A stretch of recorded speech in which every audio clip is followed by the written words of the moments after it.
সাহাবীরে তোমরা কেউ কি কবুল হজের সব পাইতে চাও? সাহাবীরা বলে ইয়া রাসূলুল্লাহ ইয়া হাবিবাল্লাহ, নবী গো, ও মায়ার নবী, কি সেই আমলখানা যে আমলখানা করলে আমরা কবুল হজের সব পাইব? রে আল্লাহর নবী ডাকতে বলে সাহাবীরা রে, তোদের যাদের পৃথিবীর মধ্যে বাবা মা জিন্দা আছে রে, যাদের আব্বা মা দুনিয়ার মধ্যে জিন্দা আছে, বাড়ি যায় সালাম দিবি আসসালামু আলাইকুম মা, আসসালামু আলাইকুম বাবা, সঙ্গে সঙ্গে তার আমল নামায় একটা কবুল হজের সব লেখা হয়ে যাবে। জোরে জোরে চিল্লায় বলেন মারহাবা। ও যুবক,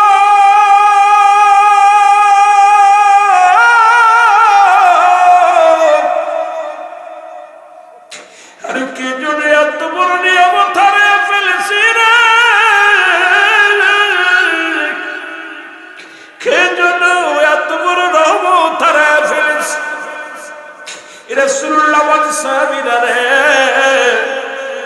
যাদের বাড়িতে আব্বা মা জিন্দা, আজকে আলাউদ্দিনের বাবা নাই, এইরকম অনেকই বাবা হারায় ফেলেছে, মা হারায় ফেলেছে। অনেক এখানে দাড়ি পাকা বাগানেরা আছেন, অনেকের দুঃখিনী মা নাই, বাবা নাই। আল্লাহ, আমাদের আব্বা মার তুমি জান্নাত নসিব করো। জোরে জোরে চিল্লা বলা যাবে না মারহাবা। সাহাবীরা বলে ইয়া রাসূলুল্লাহ ইয়া হাবিবাল্লাহ, এই আমলটা যদি একাধিকবার করি, রাসূল বললেন যতবার বাড়িতে যাবা, যতবার তোমার মা তোমার বাবারে সালাম দিবা, আসসালামু আলাইকুম মা, আসসালামু আলাইকুম বাবা, তোমার আমল নামায় একটা করে কবুল হজের সব লেখা হয়ে যাবে। যতবার আমল করবে ততবার একটা করে নেকি হবে। আজকে অনেকের মা নাই, অনেকের বাবা নাই। আমার বাবারা আমার রাসূলের সাহাবীরা চোখের পানি ছেড়ে কান্দে। রাসূল বলে সাহাবীরা রে, তোমরা কেন কান্দো? নবীজি বলে সাহাবীরা, তোদের চোখে কেন পানি? আমার নবী ডাকতে বলা পান, সাহাবীরা বলে নবী গো,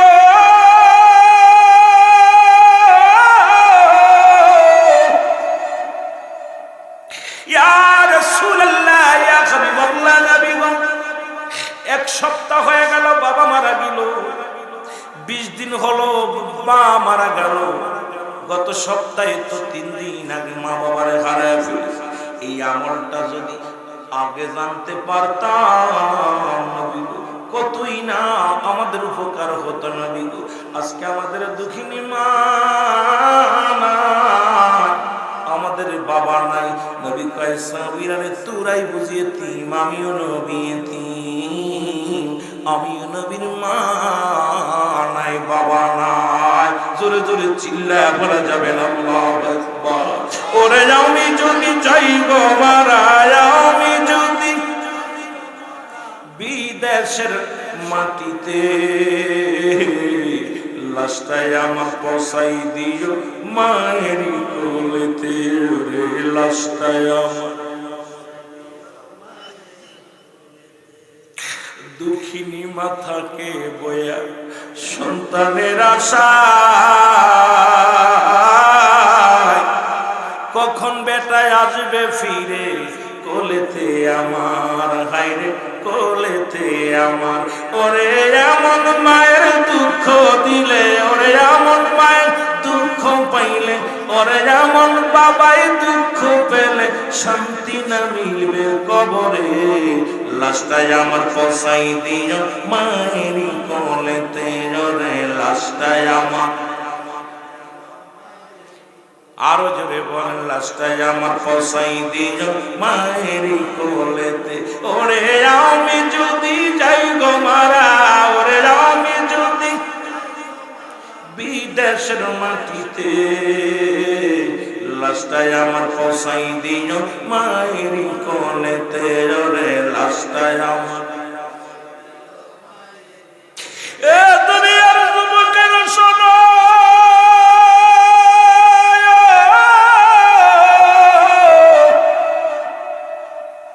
সাহাবীদের ভিতরে প্রতিযোগিতা ছিল কে কত আমল করতে পারে, কে কার চাইতে বেশি আমলের প্রতিযোগিতা ছিল। আর আমাদের মধ্যে কে কত সম্পদ করতে পারে, কে কয়টা বাড়ি করতে পারে, কে কত টাকার মালিক হতে পারে। এ মুসলমান, সব ভিন্ন। সাহাবীরা প্রতিযোগিতায় লিপ্ত হয়ে যেত আমল নিয়ে। তাদের বাড়াবাড়ি ছিল কে কত রাকাত নামাজ পড়বে, কে কতটা কোরআন তেলাওয়াত করবে, কে কত সূরা কিরাত পড়বে, কে কত আমল করতে পারবে। এই প্রতিযোগিতায় তাদের মধ্যে ছিল।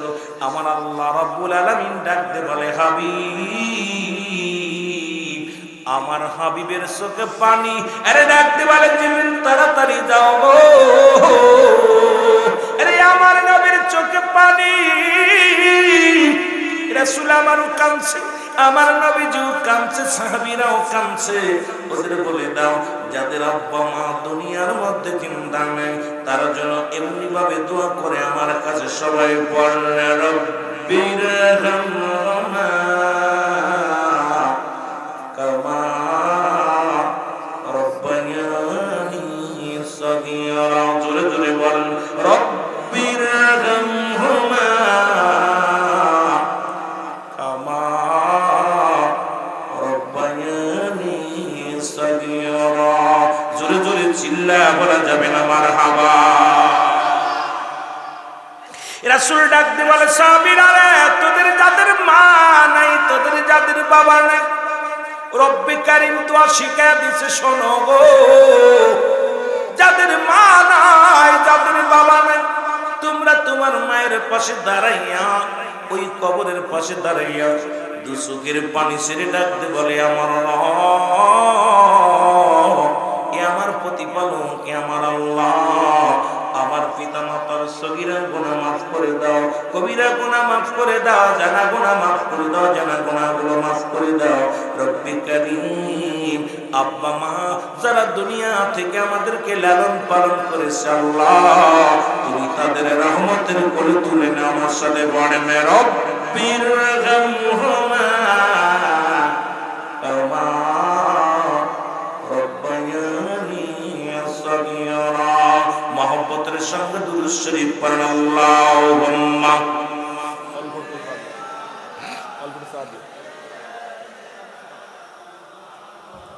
আমি আশ্চর্য হয়ে গেছি, মুরব্বীর বাবা বসে রয়েছে আর যুবকগুলো নাই। এই যুবকগুলো কোথায় গেছে? আহারে, মরণের চিন্তা নাই, যে কোনো মুহূর্তে আজরাইল চলে আসতে পারে। এই যুবক ভাইরা, এখনো সময় আছে, জান্নাতের বাগানে। বুড়া হয়ে মরবি এমন কোনো গ্যারান্টি নেই, পালানোর কোনো জায়গা নাই, রোগের ওষুধ নাই। আমার বাগানেরা মুরব্বীগুলো সব জান্নাতের বাগানে সাতক পাখির মতো বসে আছে, কিন্তু আমার যুবক ভাইরা নাই। বুঝায় গেছে আপনার এলাকার যুবকগুলো নষ্টের পথে চলে গেছে। আল্লাহ, এ ভাই, যুবকদের সর্দার হবে আল হাসান আল হুসাইন, আর 18 বছরের যুবক, 16 বছরের যুবতী হবে জান্নাতি। কিন্তু আমি দেখছি সব আজকের 90% হলো মুরব্বী দাড়ি পাকাগুলো আল্লাহর দরবারে বসে আছে। আল্লাহ তুমি মাফ করে দিও আমাদেরকে, আল্লাহ তুমি হেদায়েত দান করে যুবকদের। জেনে বলেন ঠিক কিনা? মহব্বতের সঙ্গে দুরূদ শরীফ পড়েন, আল্লাহুম্মা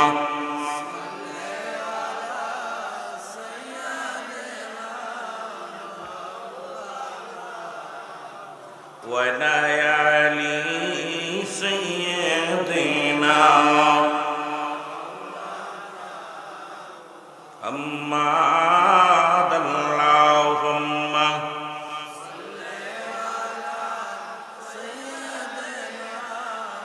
مولانا محمد وعلى سيدنا আমি লক্ষ কোটি সালাম জানাই আমার দয়াল নবীর কদমে, যার খাতিরে নাজাত পাব রোজ হাসরের ময়দানে। ভাই সাউন্ডটা একটু বাড়াইতে হবে।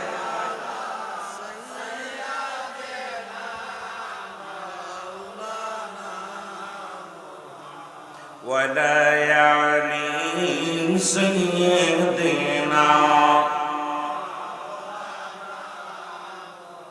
এ মুসলমান, আমি আপনাদের হাতটা দেখতে চাই। কার কার আব্বা মা জিন্দা আছে একটু হাত তুলে তোলো। বাবা মা যাদের জিন্দা আছে হাতটা তোলেন। যাদের দুনিয়ার মধ্যে জিন্দা নাই, আব্বাও নাই মাও নাই, দুইটাই বিদায় হয়ে গেছে বা একজন বিদায় হয়ে গেছে, একটু হাতটা তুলে দেখান। যাদের আব্বা মা দুনিয়া থেকে বিদায় হয়ে গেছে হাতটা উঠান, জোরে জোরে বল আল্লাহু আকবার। এ মুসলমান, পিতা মাতার হক হলো 14টা। কয়টা? আমি আলোচনা অন্যদিকে যাব, শুধু বুঝানোর জন্য বর্তমান প্রেক্ষাপট দেখলাম। নেটের মধ্যে দেখে বড় কষ্ট পাইলাম। একটু আগে দেখি বাবাকে পিটাইয়া ঘর থেকে বাইর করে দেয়, বাবার গা দিয়ে রক্ত ঝরে, বাবার গায়ের মধ্যে পা দিয়ে লাথি মারে। বাবা ডাকতে বলে, সন্তান রে আমার মারিস না। মারতে মারতে বাবাকে যখন পিটায়া, লাঠি দিয়ে পিটায়া ঘর থেকে বাইর করে দেবে, এমন সময় সন্তান, এলাকার মানুষেরা এসে ঠেকানোর পর সন্তানের হাতে একটু আঘাত লাগছে, বাবারে ঠেকায় করছে, দেখো আমারে মারতে যায়, আমার ছেলের হাতে রক্ত ঝরতেছে, আমার ছেলের হাতে কি হয়েছে। আরে এমন বাবা মা পৃথিবীর মধ্যে যাদের দুনিয়া থেকে চলে গেছে। ও যুবক, আমি এই 14টা হকের কথা বলে আমি মূল আলোচনায় চলে যাব। শুধু আপনাদেরকে বলে আমি অনেক আলোচনা করা লাগবে। শরিয়াত, তরিকত, হাকিকত, মারফত, এরপরে একটু তরিকাতের কথা বলা লাগবে। অনেক মা বোন আইছে, আমার বাজানেরা আইছে, সবাইকে আমি অনুরোধ করবো আলোচনা শোনার জন্য। বাবারা আমার, আজকে মাহফিল, এটা আত্মশীর মাহফিল নাই। এই মাহফিলটা হলো আল্লাহ আল্লাহ রাসূলের মাহফিল। এই মাহফিলের সঙ্গে বিদ্রোহী করা যাবে না। এখানে দুইটা জিনিস হবে, একটা হলো রহমত, একটা হলো মুসলমান গজব। আমরা সবাই তো রহমত নিতে চাই, জোরে বলেন ঠিক কিনা? একটু মহব্বতের সঙ্গে আওয়াজ দিয়ে দুরূদ শরীফ পড়েন, আল্লাহুম্মা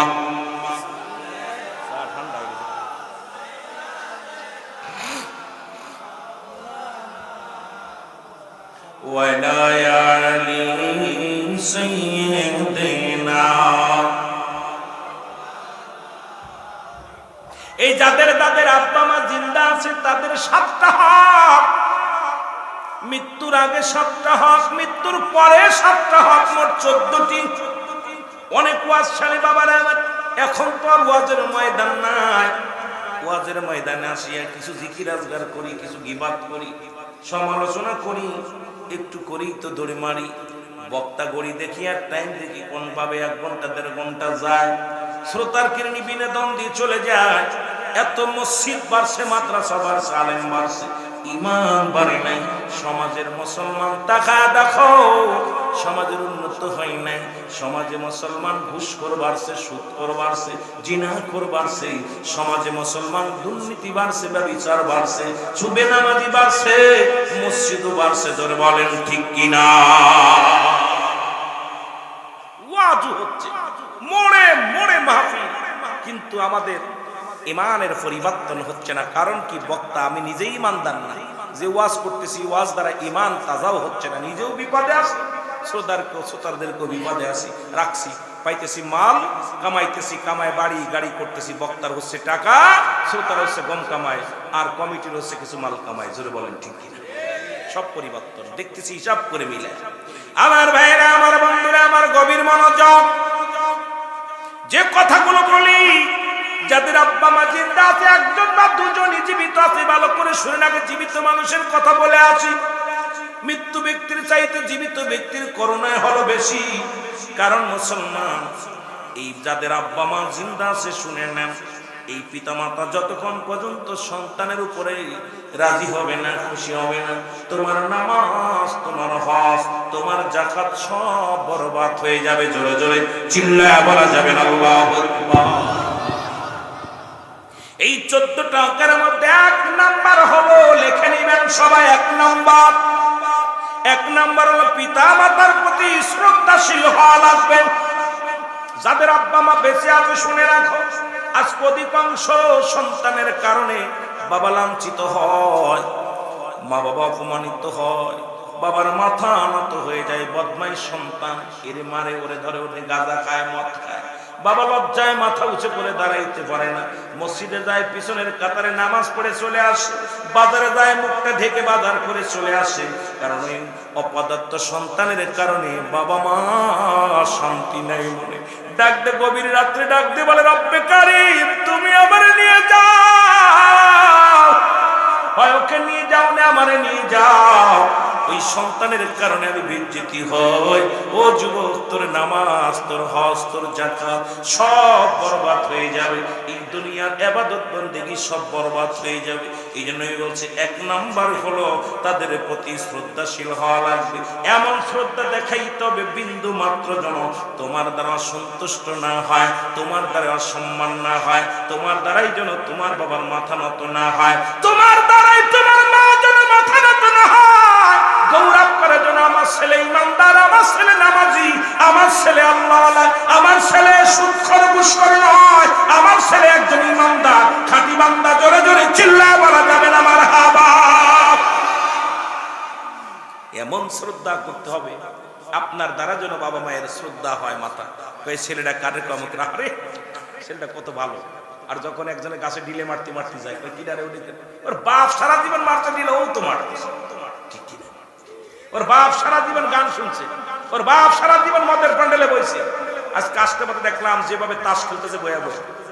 এগের বাচ্চা কাচ্চা কি হবে? ওরা সারাদিন অটো চালাইছে, রিক্সা চালাইছে, দিন মজুরি ছিল। বদমাইশ গুলো সন্ধ্যা লাগছে দেখলাম সব তাস খেলতে গেছে, একটা মসজিদ যায় সবগুলো মাগরিবের পরে সবগুলো তাস নিয়ে ব্যস্ত। কথা বুঝেন নাই? এই বদমাইশের পেট থেকে কি আসবে? এদের দ্বারা ওর বাপেরও তো বসতে, রাস্তায় দেখছি বসতে, ও কোথায় বসবো? ও তো রাস্তায় বসবো। তাহলে আপনার নিজের কারণে আপনার বাবার মাথাটাও ছোট হয়ে গেল। শ্রদ্ধাশীল তাদের প্রতি শ্রদ্ধাশীল হওয়া গেল। আমার ভাইয়েরা, আমার বন্ধুরা, আমার গভীর মনোযোগ। এক নম্বরে হলো তাদের প্রতি শ্রদ্ধাশীল হওয়া লাগবে। এমন সারা পৃথিবী একদিকে, আব্বা মা একদিকে, পৃথিবী নয় আব্বা মা আগে। আর দুজনে তোমাকে 7,000 ধন দিয়া হোক, আজকে শ্বশুর শাশুড়ি পাইয়া গেছো মা বাবারে বইলা। ও যুবক, আমি তো শ্বশুর শাশুড়ির শ্রদ্ধা কম করতে বলি নাই। শ্বশুরের পায়ে হাত দিয়ে সালাম দেয়, শাশুড়ির পায়ে হাত দিয়ে সালাম দেয়। শ্বশুর না খাইলে খায় না, শাশুড়ি না খাইলে খায় না। অলো কত জলম দুঃখিনী মা রে,